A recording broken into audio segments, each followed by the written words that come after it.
Hey fellow developers, welcome to my channel. In today's video, we're going to learn how to pass data from child to parent component using callback functions in React.js. We often encounter scenarios where child components need to communicate with their parent components to share data or trigger actions. Callback functions provide an elegant way to achieve this. So let's jump right into it. Functional components are the modern way of writing components in React, and hooks allow us to add state and lifecycle features to functional components. In this video, we'll leverage useState and useEffect hook to achieve data passing between child and parent components. Understanding the necessity of data communication from child to parent is crucial in React development. React follows a unidirectional data flow where data is typically passed from parent components to their child components as props. However, there are scenarios where the child component needs to communicate back to the parent component, whether to update the parent's state based on child events or to pass data back to the parent. To explore this concept, let's examine a React application composed of three components: child parent and grandparent. In the child component, we have an h3 tag, an input field, and a button.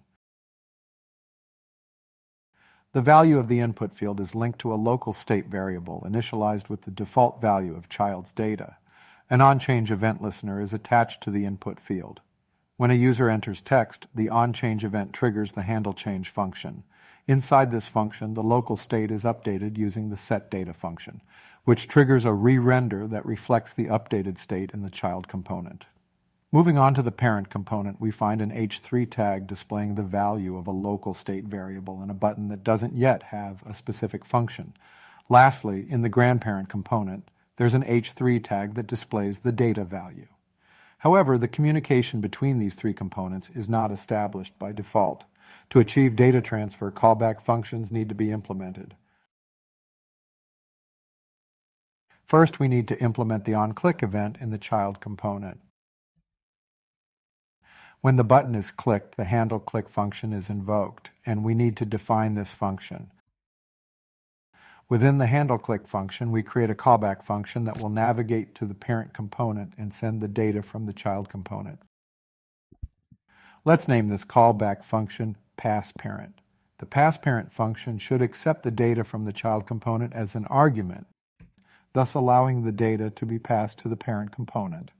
Lastly, we must destructure this function as props to retrieve it through the parent component.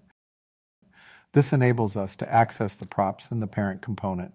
Now, moving to the parent component, we receive this callback function as a prop. The name of the prop in the child component must match the callback function's definition, which is passParent, and this prop is then assigned to the handleData function. This handleData function serves as our new event function, encapsulating the passParent callback function and executing it. Let's define this handleData function. It accepts the passed props data as an argument and sets a new state, effectively assigning the child's data to the data state in the parent component. Now all that remains is to return this data in the parent component's body. That concludes the modifications needed for the parent. Our next step is to transmit this data from the parent to the grandparent component. Similar to the child component, we invoke the onClick event function to activate the handleClick function and transmit the data to the higher level component. Within the handleClick function, we introduce a new callback function called passGrandparent, which takes the data from the parent as an argument. We then destructure the passGrandparent function as props, enabling us to access it within the grandparent component. In the grandparent component, we return the parent component with the passGrandparent prop and call the handleData function once again. Within this function, we set the state to the parent's data. The final step is to return this data in the grandparent component's body. Let's evaluate our simple app. Clicking the button in the child component sends data to the parent component. Likewise, clicking the button in the parent component sends data to the grandparent component. When typing new content and clicking the button, this content successfully passes to the grandparent component. Awesome. Moving on, we'll explore another type of callback function. This can be useful for scenarios where we want to initialize data in the parent component upon page load. When the page loads, the child component will automatically trigger the callback in the parent component, passing data upwards. Additionally, whenever we enter a value into the input area, each change will cause a reaction in the parent component.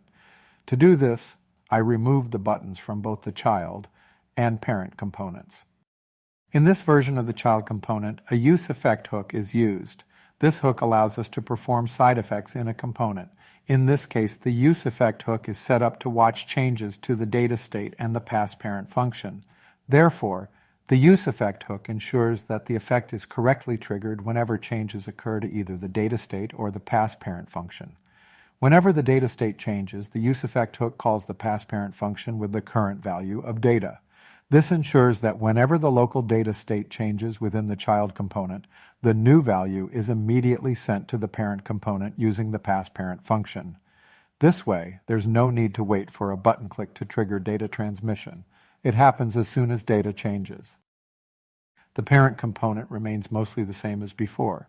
It still receives the passParent function as a prop. When data is received from the child component through the handleData function, the data state in the parent component is updated, and then the passGrandparent function is immediately called with the updated data value. This allows the parent component to send data to the grandparent component in response to changes triggered by child component. Similarly, the grandparent component remains largely unchanged. It still holds the highest level of state, and its handleData function is used to update its own data state whenever data is sent from the parent component. This flow of data goes from the child component through the parent component and finally reaches the grandparent component. In this version of the code, the use of the useEffect hook in the child component allows for more immediate data transmission. As soon as the local data state in the child component changes, the useEffect hook triggers the execution of the passParent function, which sends the data upward in the component hierarchy. This approach reduces the need for a separate button click to send the data, making the data flow more dynamic and reactive. In conclusion, we've successfully learned how to pass data from a child functional component to its parent using two types of callback functions, one triggered by a click event and the other triggered by the useEffect hook. If you want to play around with this code, link is below in the description. I hope you found this video helpful and that it enhances your React development skills. If you have any questions or suggestions, feel free to leave them in the comments below. Don't forget to like this video, subscribe to our channel, and hit the notification bell so you won't miss our future content. Happy coding, and see you in the next one.